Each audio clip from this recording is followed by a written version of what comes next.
Well, in the end, that big old bulky desk that I built so many years ago and served me so well, that's all there really is to it. That's all the pieces. I broke it all down and it's there. I'm going to pack it away. I'll probably use it for something else at a future time, but for right now, it's gone and there's a new desk in its place.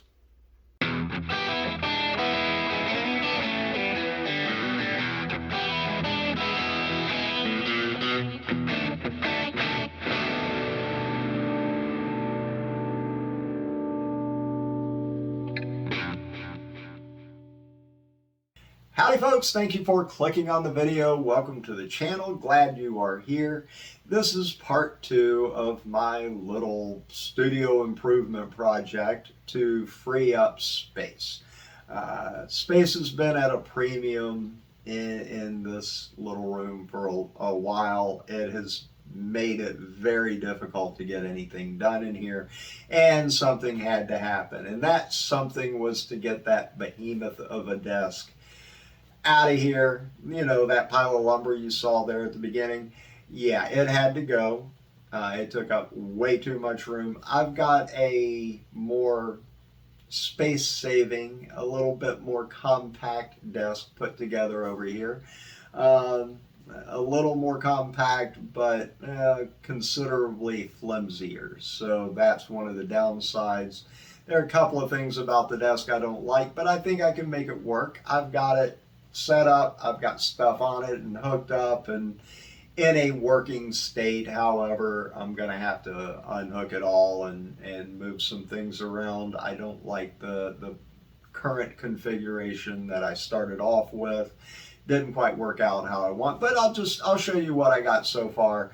And you'll kind of see where I'm going with this. A couple other things that I'm gonna do in the room to improve things. And yeah, if you stick around to the end, I've got a whole bunch of guitars that have been stacking up, waiting on me to get videos shot, and that's gonna be happening soon. Yeah, very soon. I'm looking forward to that. So stick around to the end. You'll get a little bit of a preview. So let's go ahead and take a look at where I'm at so far.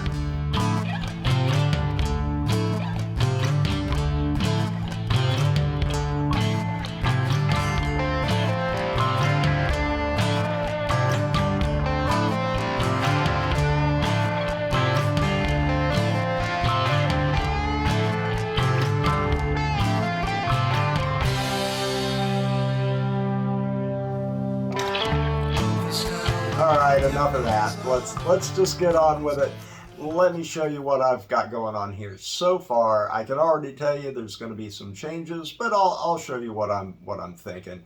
And yeah, so here's the desk. As you can see, it's sort of an L shape. However, this part right here, it actually swivels in and tucks up into this area down here if I wanted it to, but I need this over here. So you can see I've got my trusty old Behringer mixing board. I've had that thing for a long time. It's been a rock solid workhorse for me. You can say what you will about Behringer. I've got my computer right there currently. That's part of something that's going to change. But this slides in and out. Oh, I've got stuff propped up over here, something charging. But it does serve the purpose that I got it for, in that there's definitely a lot of room created in this area that was taken up by that old desk. So you might note this right here. I'll talk more about that later, because this is one thing that's changing as far as the way I do things on the channel. But let me talk more right now about the desk itself. It is a cheapie. I got it off of Amazon. It was under $200. It's okay. I kind of There are things I like about it, things I don't like about it. One thing, it's not nearly as sturdy. As a matter of fact, if you'll look there and over here, you'll notice those aren't my old Behringer B2031A monitors. No, those are much smaller because, quite frankly, the Behringers were too big and, more importantly, too heavy to fit on the desk, and the desk didn't want to bear the weight of it. So I had to buy a couple of new studio monitors. Those are Yamaha, what is it, SH5s that I was able to pick up, I think from Sweetwater. Then, of course, you can see the Tascam DP24SD. That's going to be very key going forward in the future. There's my PreSonus 68 Studio 68C interface, which there are issues with, and of course this computer here, this laptop, has been a constant source of problems. So like I said, some things are going to change. However, before I tell you about what all I'm going to change from what you currently see, let me show you one other thing that I did. If you look in that window there that used to glare in, I took some of those old, or one of those old foam insulation, not insulation, but sound absorption boards that I had up on the wall. I cut it down to the proper size, and it is now covering that entire window.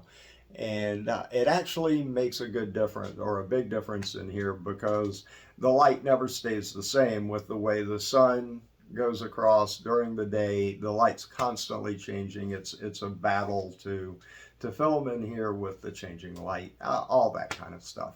But that's going to be a big improvement, and coming very soon, I'm going to be picking up some of that rock wool insulation to go behind it, and I'm going to do the same exact thing in, well, behind all that mess you see there. There's actually another window, and I'm going to get all that blocked off as well with the insulation. That way it'll keep noise from the outside, or some of it at least, from coming in, as well as the noise that I create in here from getting out. So it will be an improvement. But let me talk about what I want to change here. First off, the biggest change is that from this point forward, I'm going to be recording all of my audio on the Tascam, because that computer, it's just not holding up to it. I've had so many problems. It's just one thing after another. And now,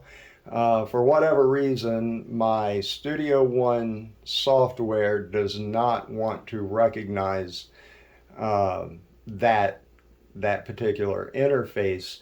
I can still pass audio out to my mixer over here, but none of the inputs, I can't get any signal to pass through the inputs. I don't know why. I didn't change anything. It's just I started to record one day and no signal. I don't know what happened. I'm fed up with it. I've had this for a long time. I've probably had this for 4 years. I think I got it before I started the channel, actually.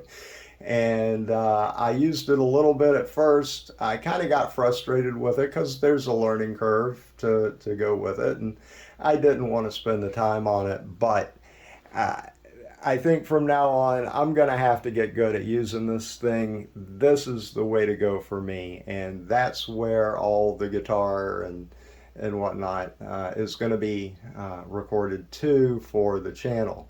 Now, I don't think I want to leave the mixer over there, the mixing board, which, by the way, the Tascam is hooked into the mixing board. The outputs of the Tascam go to the mixing board, from the mixing board to the monitor speakers, as well as the audio for my TV / monitor.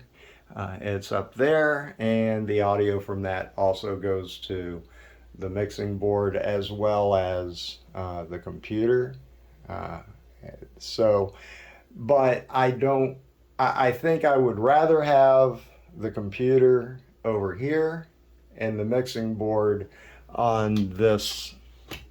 Let me get a good slide out tray. Just it can most of the time stay tucked up in there and out of the way.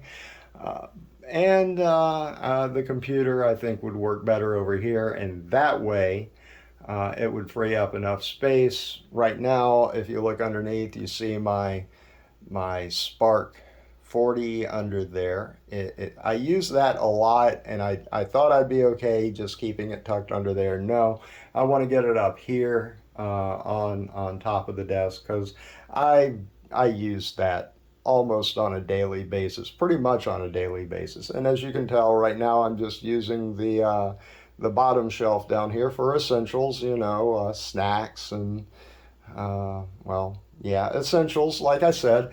And that's basically what I've got going on here. However, let me just kind of back out here just a little bit and show you some of the things that I don't like about the desk. One of the things is this area here.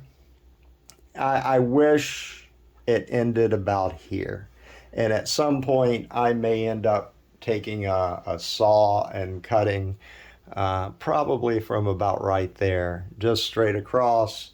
Try to find me some matching trim that I can stick on there so it doesn't look awful.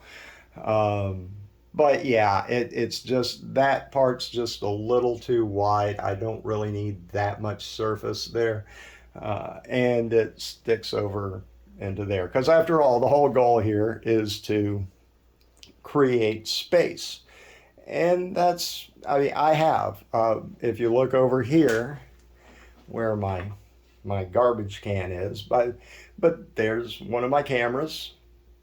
Before, this whole area down here, and yes, I know the carpet is filthy, I have to clean it, but yeah, there was no way to stick a camera back. There was too much junk piled in this area down here. It had to go, and that's part of this project, getting that cleaned up. And now most of over here is somewhat, well, it's in better order. I've still got a ways to go, got things to clean off, but there's my monitor that I use, and with one of the cameras right now, I got to rig it up to where I can get both cameras monitored. And yeah, that's it. Overall, though, I have created a lot of extra space. It feels much more open in here, and I'm comfortable with that. I've just got to learn or get better. Remember, I guess is the proper term, how to use this thing.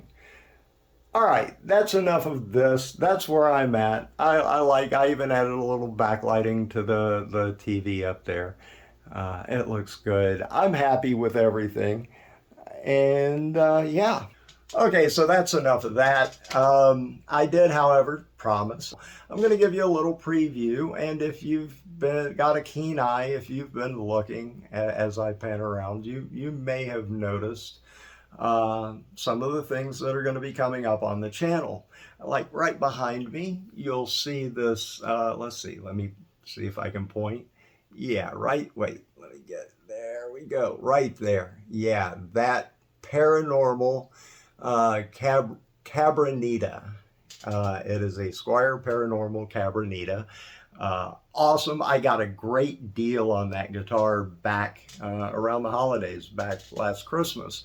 And I picked it up. It's, well, you'll see. I like that guitar a lot. You may have noticed up there, there is a Yamaha Revstar. Definitely going to have a video coming on that one. Let's turn around here. You see the what is it? SE-DGT. So many initials, I get confused. SE-DGT, PRS SE-DGT. And certainly Certainly going to have a video on that. And over there you'll see an SG. That's an Epiphone. You've probably noticed glimpses of it. Fantastic guitar. There's a video coming on that. Oh, over there, it's kind of in the dark, but you'll see an Epiphone Valve Junior amp. A lot of fun. I'm enjoying that. And below it is the PRS HDX 20. I've been using all of those things quite a bit and really loving them. Absolutely.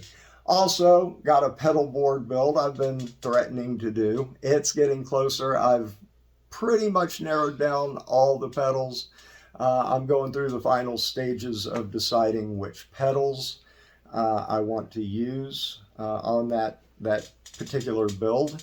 And let's see, let's look down here. You'll notice, wait, let me get it in a shot. You'll notice a couple of Strymons, certainly some LPD pedals. I can guarantee you there's going to be Strymon pedals on this board. There's going to be LPD pedals on this board. There's going to be, I haven't decided about that Way Huge Blue Hippo yet. I just got it, and I'm kind of putting it through its paces right now to decide on it. But yes, that pedal board build is coming pretty soon. And yeah, that's what's coming up on the channel. I hope something you heard there kind of intrigues you. I know this is might be kind of boring, but if you stuck with me, if you're curious as to why I'm doing all this, it's just so I can make this whole process easier for me. That way I can finally get to a point where I can get more videos out quicker. Hopefully it works. That's the goal here. So with that said, I hope you are subscribed. If you're not, please click the button. It helps me out tremendously. Click that like button. Please comment below if you have any suggestions for what I should be doing in here. I'm always happy to listen. You know, be nice. There's no need to be rude. For the most part, I'm pretty lucky because you guys are fantastic. Almost all of you, almost. But I do appreciate it. But comment below, share the channel with your friends, let them know about it. All of that stuff helps me out. And with that, hey, let's be good. Let's all just be good. Take care.